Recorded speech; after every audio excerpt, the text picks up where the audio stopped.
আজকে আমরা পুঠিয়া রাজবাড়ি ও শিব মন্দির সম্পর্কে জানব ও দেখব। বাঘা পুঠিয়া জেলা সড়কের পাশে অবস্থিত।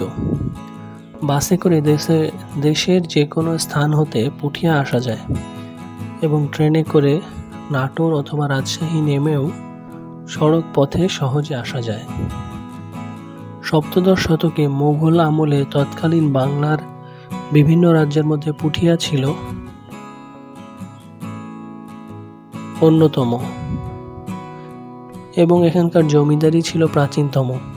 কথিত যে জনৈক নীলাম্বর মোগল সম্রাট জাহাঙ্গীর এর কাছ থেকে রাজা উপাধি লাভ করার পর সেটি পুঠিয়া রাজবাড়ি রূপে পরিচিতি লাভ করে।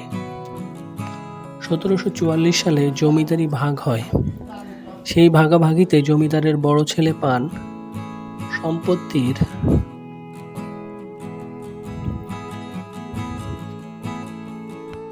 পুঠিয়া রাজবাড়ি বা পাঁচ আনি জমিদার বাড়ি হচ্ছে মহারানী হেমন্ত কুমারী দেবীর বাসভবন।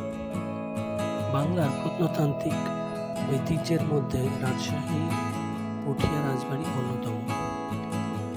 1895 সালে মহারানী হেমন্ত কুমারী দেবী আকর্ষণীয় ইন্দো ইউরোপীয় স্থাপত্য রীতিতে আয়তাকার দ্বিতল বর্তমান রাজবাড়িটি নির্মাণ করেন।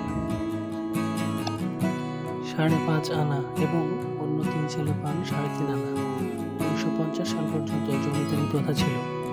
প্রথা বিলুপ্ত হলে পুঠিয়া রাজবাড়ি জমিদারিও বিলুপ্ত হয়, কিন্তু জমিদারি বিলুপ্ত হলেও সে আমলে নির্মিত তাদের প্রাসাদ, মন্দির ও অন্যান্য স্থাপনা ঠিকই এখনো টিকে রয়েছে। অপরূপ এই প্রাসাদটি 1895 সালে মহারানী হেমন্ত কুমারী দেবী তার শাশুড়ি মহারানী শরৎ সুন্দরী দেবীর সম্মানে নির্মাণ করান।